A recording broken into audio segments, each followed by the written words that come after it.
यह कहानी है भारत पाकिस्तान के बीच खेले गए पाकिस्तान के गद्दाफी क्रिकेट स्टेडियम के उस महामुकाबले की, जब धोनी के लंबे बालों को देखकर पाकिस्तान के राष्ट्रपति परवेज मुशर्रफ और पाकिस्तानी खिलाड़ियों ने कहा कि ये नचनिया क्या क्रिकेट खेलेगा।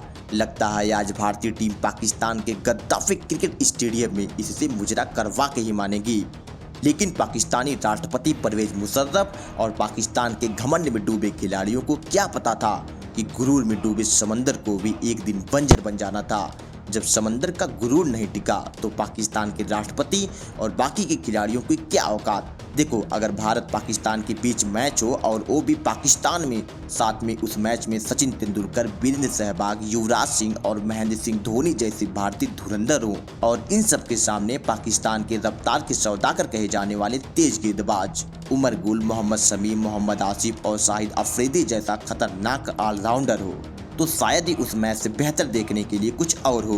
तो दोस्तों, आज हम बात करेंगे भारत और पाकिस्तान के बीच पाकिस्तान में खेले गए उस महामुकाबले की, जिस मैच के बाद पाकिस्तान को सचिन के बाद अपना दूसरा नया बाप महेंद्र सिंह धोनी मिला था। उस महामुकाबले में धोनी ने पाकिस्तान की सरजमी पर उसके ही राष्ट्रपति और खिलाड़ियों की औकात बता दिया था। उस दिन धोनी ने ऐसा कहर बरपाया था कि पाकिस्तान की तरफ से परवेज मुशर्रफ और उनके घमंडी खिलाड़ी जो धोनी को नचनिया बोल रहे थे, उनको यह एहसास करवा दिया कि सरजमी किसी के भी हो, पर जलवा तो हम भारतीयों का ही होगा। साल 2005 में विशाखापत्तनम का वो मैदान जहां धोनी रातों रात क्रिकेट की दुनिया के चमकते सितारे बन गए। लेकिन क्या आपको पता है कि इस मैच से ठीक पहले धोनी ने 5 मैच खेला था, जिसमें उनके बल्ले से सिर्फ 22 रन ही निकला था। इसी कारण सौरभ गांगुली पर धोनी को टीम से बाहर करने का काफी ज्यादा दबाव बन रहा था, क्योंकि बाहर दिनेश कार्तिक बेंच गर्म कर रहे थे। लेकिन सौरभ गांगुली को एम एस धोनी के ऊपर इतना ज्यादा भरोसा था कि उन्होंने धोनी को अपनी जगह यानी नंबर 3 पर बल्लेबाजी करने का मौका दे दिया। लेकिन एक बात आपको भी पता है कि इससे ठीक पहले team India ODI world cup से बाहर हो चुकी थी, जिसके बाद उस नौजवान लंबे बालों वाले लड़के के घरों पर पत्थर फेंका गया था। बीच रोड टीम इंडिया के पुतले जलाए जा रहे थे। सोचो, उसकी कहानी शुरू होने से पहले लगभग खत्म हो चुकी थी और धोनी के द्वारा खेले गए पिछले 5 मैच उनको टीम से बाहर करने के लिए काफी था। ऐसे में मैच शुरू होता है। सौरभ गांगुली ने टॉस जीतकर पहले बैटिंग करने का फैसला किया। भारत के लिए वीरेंद्र सहवाग और सचिन तेंदुलकर मैदान पर आते हैं। लेकिन जब पाकिस्तान की तरफ से मोहम्मद शमी की पहली गेंद डाली गई तो सहवाग ने ऐसा रिएक्ट किया मानो उनकी आंखें किसी शिकार की तलाश कर रही हो। पर दूसरी गेंद सहवाग के बल्ले का एज लेकर चौके के लिए चली गई। शमी को अच्छे से पता था कि यह कितना बड़ा विकेट मिस हो गया, ऊपर से चौका भी आ गया। लेकिन बकरे की अम्मा कब तक खैर बनाती, और सहवाग ने उसी ओवर की 5वीं गेंद पर पॉइंट के ऊपर से बेहतरीन चौका मार दिया। दर्शकों का जमावड़ा लगा हुआ था। पहले ओवर से 9 रन आ गया। उसके बाद कुछ ऐसा हुआ कि पूरे पाकिस्तान की आंखें खुली की खुली रह गई। अब सोचो, पारी का तीसरा ओवर, वनडे क्रिकेट और 2005 का दौर, भला कौन इस वक्त छक्के लगाने का रिस्क लेगा। पर सहवाग के लिए सब कुछ आसान था, उनके लिए सब कुछ नॉर्मल था। उन्होंने ऐसा करके दिखाया। और आपको यह भी बता दूं कि मोहम्मद शमी तेज गेंदबाज थे, ना कि स्पिनर, क्योंकि सहवाग उनको सोचने पर मजबूर कर दिए थे। पर आज उसकी खैर नहीं थी और सहवाग ने उसकी अगली गेंद पर चौका मारकर अपने इरादे को जग जाहिर कर दिया। मोहम्मद शमी ने सोचा था कि इन पर शुरू में ही दबाव बनाऊंगा, लेकिन उनका दाव उल्टा पड़ गया था। सहवाग 21 रन पर पहुंच चुके थे और सचिन तेंदुलकर केवल 2 रन ही बना पाए। उस वक्त सहवाग नाम का आतंक पूरी दुनिया में गूंजता था। परंतु तभी कुछ ऐसा हुआ कि भारतीय फैंस में मातम का माहौल हो गया, क्योंकि सचिन तेंदुलकर शॉट खेलते ही भाग पड़े, लेकिन तभी डायरेक्ट हिट लग जाता है। और जब रिप्ले में देखा गया तो पता चला कि सचिन तेंदुलकर आउट हो गए हैं। उस वक्त सचिन तेंदुलकर का मतलब ही जीत होता था। उनके आउट होने का मतलब आधी टीम पवेलियन जा चुकी होती थी। पाकिस्तान टीम उनका विकेट लेने के बाद जीत का जश्न मना रही थी। पाकिस्तान के खिलाफ सचिन का इस कदर इतनी जल्दी आउट होकर पवेलियन जाना भारत के लिए मुश्किल होने वाला था। सचिन तेंदुलकर मात्र 2 रन बनाकर चलते बने। वैसे तो यहाँ गांगुली को आना था, लेकिन उन्होंने out of form M S Dhoni को भेजकर सभी को हैरान कर दिया। यह दुनिया के लिए ऐसा डिसीजन था जो किसी के बस से बाहर था, क्योंकि धोनी के आंकड़े बता रहे थे कि उन्होंने पिछले 5 मैचों में सिर्फ 22 रन ही बनाया है। ऐसे में सचिन तेंदुलकर जैसे महान खिलाड़ी के आउट होने के बाद जस्ट इनका आना किसी को समझ नहीं आ रहा था। उधर वीरेंद्र सहवाग के सामने उनकी गेंद लहराने लगी। तभी जब अगली गेंद पर बाउंसर मारी तो सहवाग ने लंबा छक्का मारकर जवाब दिया। कि आज के बच्चे छक्के मारकर खुद को टी20 का बादशाह मानते हैं, लेकिन सचिन के आउट होने के बाद चौथे ओवर में कौन इस अंदाज से छक्का मार पाता है। पाकिस्तानियों को उनकी औकात बता रही थी। इस ओवर की आखिरी गेंद पर चौका मारकर सहवाग ने स्कोर को 3 ओवर की समाप्ति पर 36 रनों तक पहुंचा दिया था।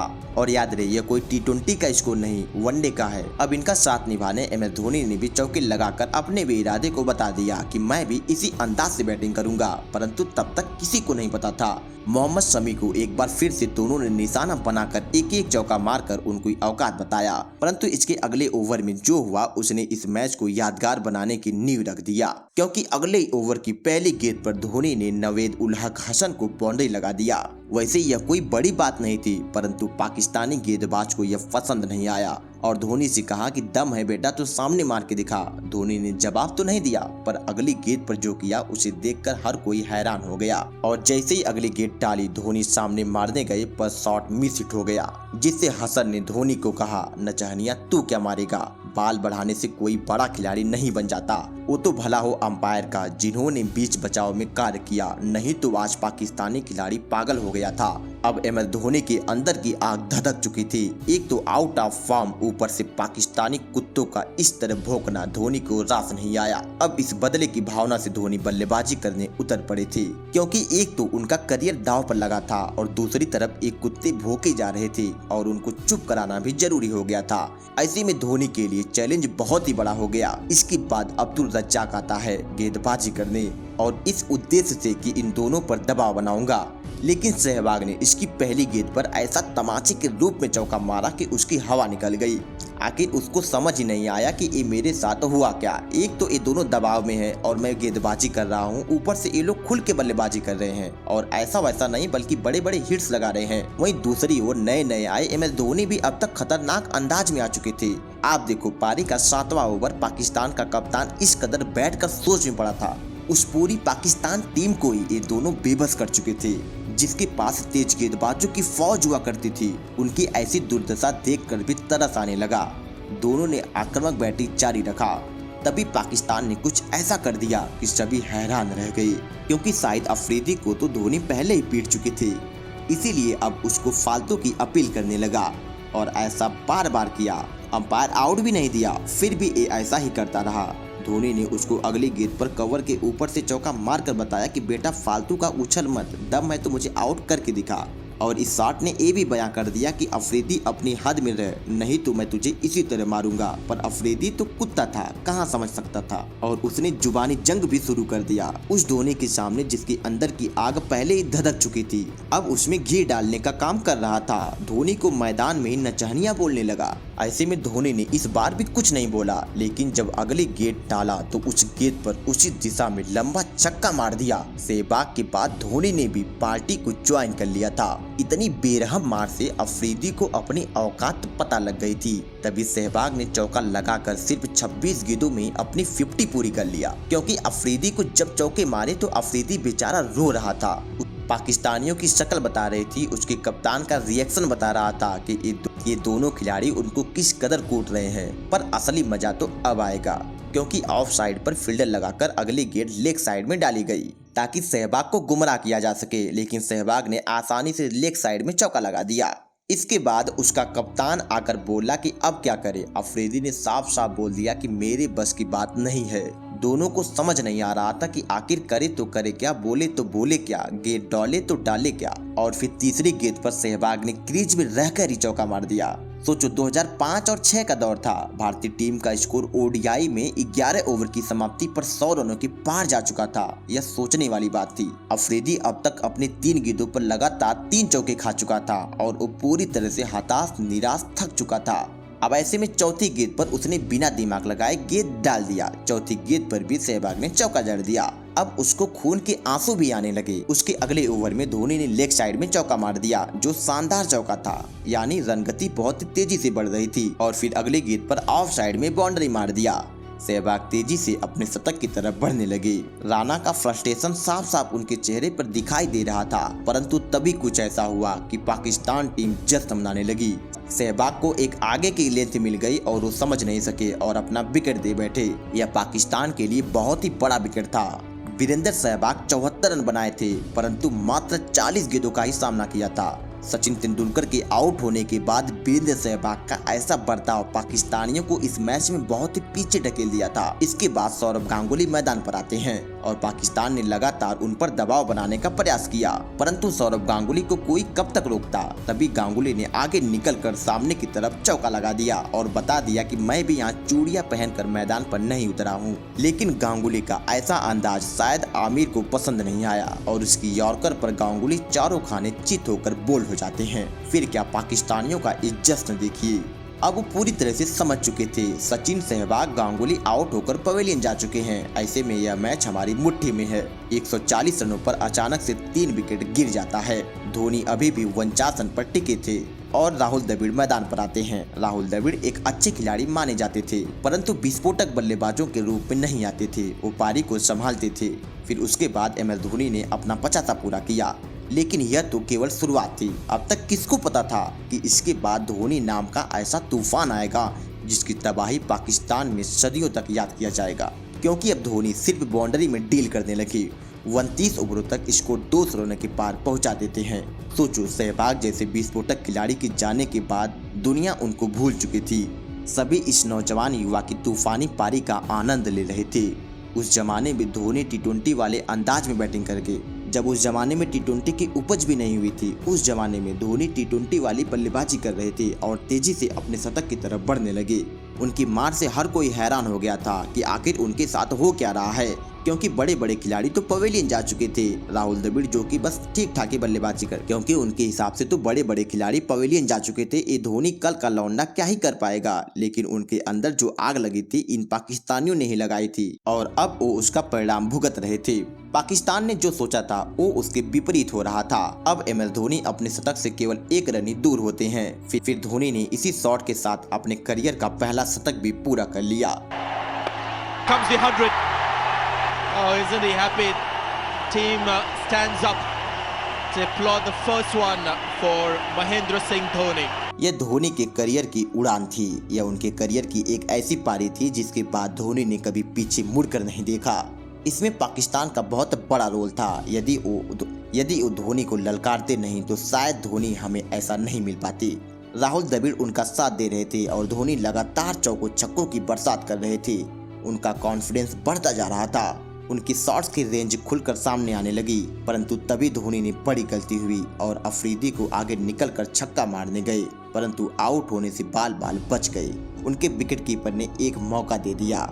देखो, जब धोनी इस गेंद पर आउट होने से बाल बाल बच गए, तब अगली गेंद पर उन्होंने बिल्कुल भी रिस्क नहीं लिया और उस गेंद पर अच्छे से सम्मान दिया, परंतु उनके दिमाग में वो बदला अभी भी चल रहा था। और फिर जब अगली गेंद डाली तो आगे निकल कर छक्का मारा। मानो ये छक्का नहीं, उनके मुंह पर तमाचा था कि पिछली गेंद भले ही मिस हो गई, लेकिन इस बार तुमको हम नहीं छोड़ेंगे और ये कोई तुक्का नहीं है, मेरे अंदर टैलेंट है। यही असली खिलाड़ी की पहचान भी होती है। इस छक्के के बाद शाहिद अफरीदी इतना डर गया कि बेचारा अगली गेंद वाइड डाल दिया। यानी अब इसको समझ नहीं आ रहा था कि गेंद कहां डालूं। उसका आत्मविश्वास पूरी तरह से खत्म हो चुका था। और जब फिर अगली गेंद भी धोनी के स्लॉट में आई तो एक बार फिर से गेंद बाउंड्री के पार जाकर गिरी। यानी अब धोनी को पूरी तरह से लाइसेंस मिल चुका था बड़े बड़े शॉट्स लगाने का। एक तो पाकिस्तानी धोनी के आउट होने का इंतजार कर रहे थे, उनके पास इतना गूदा नहीं बचा था कि वो धोनी को आउट करने के बारे में सोचे। और फिर आखिरी गेंद पर भी सामने की तरफ धोनी ने चौका मारकर 40वें ओवर से 18 रन निकाल लिया। अब तो उनका बल्ला आग उगल रहा था, फुल स्ट्रेंथ के साथ भाज रहे थे। गेंद बल्ले से लगते ही आसमान को छूती हुई स्टेडियम के पार जाकर गिर रही थी। लेकिन पाकिस्तान को राहत की सांस तब मिली जब धोनी जल्दी ही आउट हो गए, क्योंकि उनके हिसाब से तो जल्दी ही था, क्योंकि इनकी पारी बहुत ही तेजी से 100 रनों के पार पहुंच गई थी। MS धोनी 148 रनों की पारी खेलकर अपना विकेट दे बैठे। उनके आउट होने के बाद पूरा स्टेडियम खड़े होकर उनको स्टैंडिंग ओवेशन दे रहा था। पूरी टीम इंडिया खुशियां मना रही थी। बड़े से बड़ा दिग्गज उनके लिए खड़ा होकर तालियां बजा रहा था। खैर, MS धोनी की 148 रनों की ऐतिहासिक पारी यहां पर समाप्त हो जाती है और फिर मैदान पर युवराज सिंह कदम रखते हैं। इस वक्त जितने भी खिलाड़ी टीम इंडिया में थे सभी अनुभवी थे। धोनी को छोड़कर। खैर, अब राहुल द्रविड़ ने भी अपनी 50 पूरी कर लिया। यही खासियत भी होती है कि राहुल द्रविड़ कब अपना 50 पूरा करते थे यह बात किसी को पता ही नहीं चल पाती थी, जैसे आपको नहीं पता चली, क्योंकि वो मैच में एंकर का रोल करते थे और उनका कब 50 होती थी कब सेंचुरी होती थी कोई समझ नहीं पाता था, क्योंकि उनके सामने वाले बल्लेबाज पूरी तरह से ताबड़तोड़ बल्लेबाजी करता था। अब यहाँ पर टीम इंडिया का स्कोर भी 300 रनों के करीब पहुंच चुका था। अब तक पाकिस्तान टीम के सभी खिलाड़ी हताश हो चुके थे। उसका कप्तान तो मानो सिर्फ 50 ओवर खत्म होने का इंतजार कर रहा था। परंतु भारतीय टीम को यह भी नहीं भूलना चाहिए था कि यह एक बैटिंग फ्रेंडली पिच थी।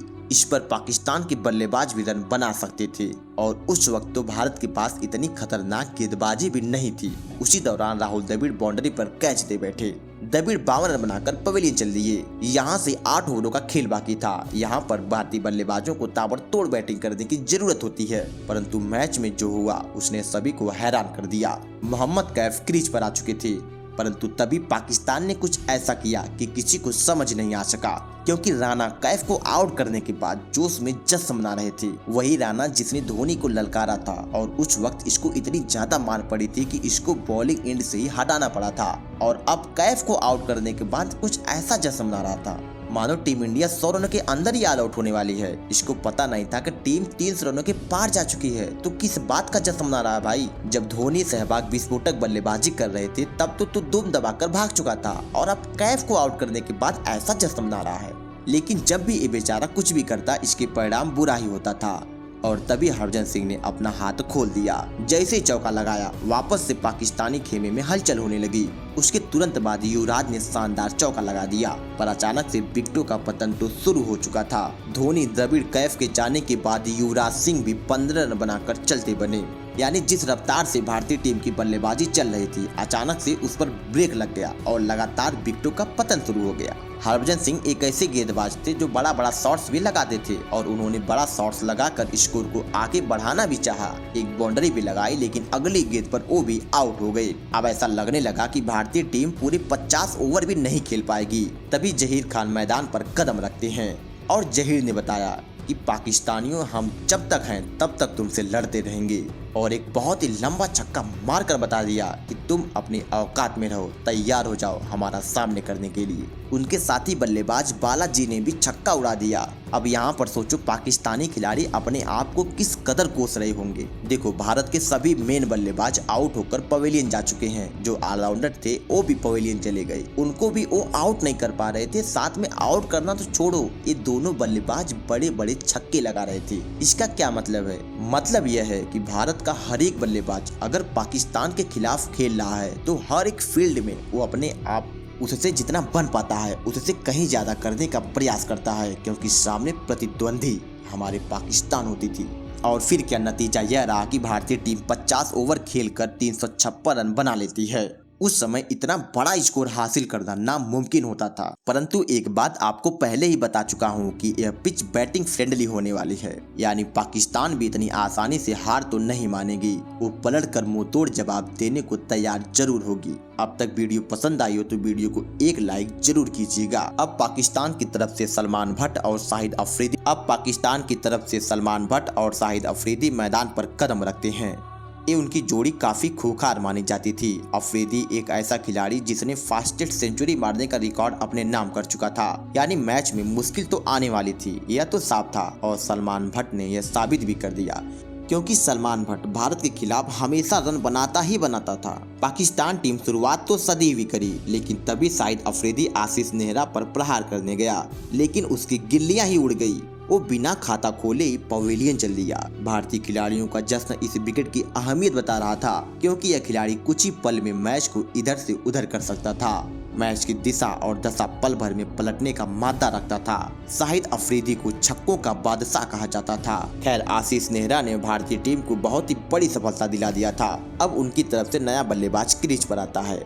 आशीष नेहरा बहुत ही अजीब खिलाड़ी थे, ये सबके समझ से परे हुआ करते थे, क्योंकि देखो इसी ओवर में इनको शाहिद अफरीदी का विकेट मिला है। उसके बाद इन्होंने जश्न मनाया, लेकिन जैसे ही एक चौका पड़ा तो ये इतने ज्यादा निराश हो गए कि मानो इन्होंने पूरा मैच गंवा दिया हो। लेकिन फिर जब अगली गेंद डाली तो डाट हो जाती है। फिर क्या वो बल्लेबाजों को छेड़ने के लिए उनके पास पहुंच जाते हैं। यह इनकी आदत हुआ करती थी और यह मैच भारत के लिए इतना भी आसान नहीं होने वाला था, क्योंकि जब तक सलमान भट्ट मैदान पर था वो कुछ भी कर सकता था। वहीं अब्दुल रज्जाक जब से मैदान पर आया था तब से नेहरा पर प्रहार किए जा रहा था। तभी उनकी एक बाउंसर उसके एल्बो पर जा लगी।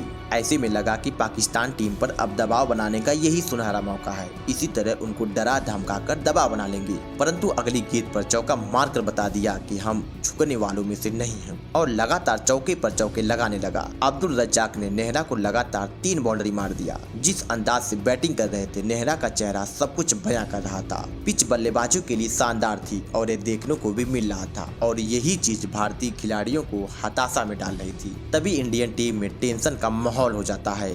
सचिन तेंदुलकर पूरी टीम के साथ मिलकर एक प्लान बनाते हैं, क्योंकि अब्दुल रज्जाक ऑफ साइड का बहुत ही बेहतरीन खिलाड़ी था। तब सचिन ने कहा कि उसको हर गेंद लेग साइड में डालो, ऑफ साइड में फील्डर लगाओ, लेग साइड में गेंद डालो। यानी भारतीय टीम की रणनीति तो बन चुकी थी, परंतु अब यह तब्दील कैसे होती है आगे देखिए।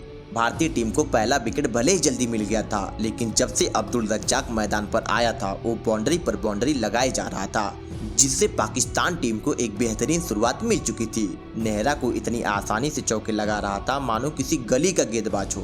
अब क्या, जब नेहरा ने लेग साइड में गेंद डाली तब भी रज्जाक ने उसको ऑफ साइड में बेहतरीन चौका मार दिया। यानी पूरा का पूरा प्लान धरा का धरा रह गया। जब आशीष नेहरा लेग साइड में गेंद डाले उसको भी रज्जाक ने ऑफ साइड में खेलकर वो भी गैप में चौका निकाल लिया। रज्जाक ने भी ठान लिया था कि तुम लोग कितना भी प्लान बना लो, मैं भी पीछे नहीं हटूंगा। अब बालाजी को निशाने पर लेता है। रज्जाक 19 गेंदों पर 34 रनों तक पहुंच चुका था, परंतु अभी भी सलमान भट्ट का बल्ला चलना बाकी था।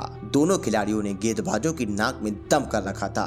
अब सबको पता लग गया कि यह मैच इतनी आसानी से तो हम जीत नहीं पाएंगे। अब हारने का भी डर सताने लगा, क्योंकि आज भारतीय टीम के ऊपर काला दाग भी लग सकता था, क्योंकि 350 के ऊपर का टारगेट अगर पाकिस्तान टीम चेस कर देगी तो यह किसी मातम से कम नहीं होगा। यानी अब भारतीय टीम मुश्किल में आ चुकी थी। इन दोनों के सामने भारतीय गेंदबाजी बेबस हो चुकी थी। पाकिस्तान टीम का स्कोर तेजी से 100 रनों के करीब पहुंचने लगा। यहाँ विकेट लेना बेहद ही जरूरी था, नहीं तो भारतीय टीम इस मैच में पीछे हो जाती। तभी टीम इंडिया को बहुत ही बड़ी सफलता मिलती है। अब तक खूब पिट रहे आशीष नेहरा ने सलमान भट्ट को शॉट मारने गए, क्योंकि सलमान भट्ट आज से पहले क्या कुछ कर चुके थे यह सबको पता था। अब कप्तान इजमाम मैदान पर आते हैं और आते ही एक चौका लगा देते हैं। सोचो, 17 ओवर की समाप्ति पर पाकिस्तान टीम ने 115 रन बना लिया था।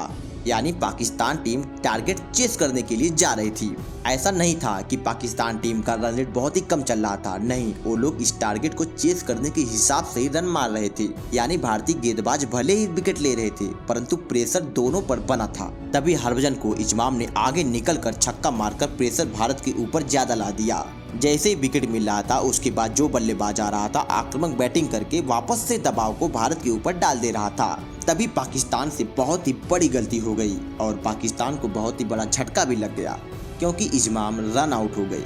इजमाम का गुस्सा साफ साफ उनके चेहरे पर दिखाई दे रहा था कि वह कितनी बड़ी गलती करके पवेलियन में जा रहे हैं। भारतीय खिलाड़ी खुशियां मनाने लगे, परंतु अब जो बल्लेबाज मैदान पर आने वाला था अब तक की ऐसी तबाही लाया जिसने भारतीय गेंदबाजों की रूहें कपा दिया। अभी तक तो भारतीय गेंदबाज खुशियां मना रहे थे विकेट मिलने का, परंतु अब जो आया था ना वो लोगों की खुशियां छीन कर ले गया। यूसुफ युहाना मैदान पर कदम रख चुके थे। उनके साथ ही अब्दुल रज्जाक बड़े बड़े छक्के लगा रहे थे। 25 ओवरों तक पाकिस्तान ने 150 रन बना लिया था। इसके आगे भी भारतीय टीम पर बड़ी मुश्किल आ गई। युहाना के द्वारा लगाया गया हर एक शॉट डरा रहा था, क्योंकि अगर ये बल्लेबाज सेट हो जाता था तो लंबी पारी खेलता था। और यह एक ऐसी जोड़ी थी जो पाकिस्तान टीम को ऐसी गंभीर परिस्थिति से कई बार मैच से बाहर निकाल चुकी थी और आज भी ऐसा ही देखने से लग रहा था। तभी टीम इंडिया को बहुत ही बड़ी सफलता मिलती है, लेकिन धोनी की शानदार कैच ने उनको पवेलियन का रास्ता दिखा दिया। यह एक बेहद ही शानदार कैच था। इसको देखने के बाद पता चलता है कि MS धोनी का विकेट था। भले ही युवराज के नाम में विकेट दर्ज हुआ, पर धोनी की बेहतरीन विकेट कीपिंग की वजह से यह विकेट मिल सका। अब्दुल रज्जाक 88 रनों की बेहतरीन पारी खेलकर पवेलियन चल दिए। यह बड़ा विकेट तो जरूर था, पर जैसे ही विकेट गिरता था दूसरा खिलाड़ी मैदान पर आते ही खतरनाक हो जाता था। इस बार शोएब मलिक मैदान पर आते हैं और आते ही युहाना ने छक्का मार दिया। यानी भारतीय टीम लगातार विकेट तो ले रही थी, परंतु जो खिलाड़ी आ रहा था बड़े बड़े शॉट्स लगा रहा था। तभी 32वें ओवर में युवराज सिंह ने शोएब मलिक को बाउंड्री पर कैच करवा दिया। लेकिन अभी तो मैच का असली ट्विस्ट आना बाकी था। युवराज ने 2 बड़ी सफलता दिला दिया था। ऐसा लग रहा था यह मैच यहीं पर खत्म हो गया है, क्योंकि 350 का टारगेट बहुत ही बड़ा टारगेट होता है और पाकिस्तान टीम जिस तरह से विकेट गंवा रही थी, ऐसा लग नहीं रहा था कि वह उसके पास भी पहुंच पाएगी। परंतु इसके बाद हाफिज मैदान पर आए और यूहाना ने शानदार छक्का मारा। एक बार नहीं बल्कि कई बार हुआ। यूहाना अपना 50 बनाने से सिर्फ 4 रन दूर होते हैं। इतनी तबाही से बल्लेबाजी की कि पल भर में वो 85 के करीब पहुंच जाते हैं। हाफिज भी बड़े बड़े शॉट्स लगाने लगे। तभी युवराज ने गेम में एक बार फिर से वापसी कराई और यूसुफ यूहाना को अपनी जाल में फंसाकर पवेलियन का रास्ता दिखा दिया।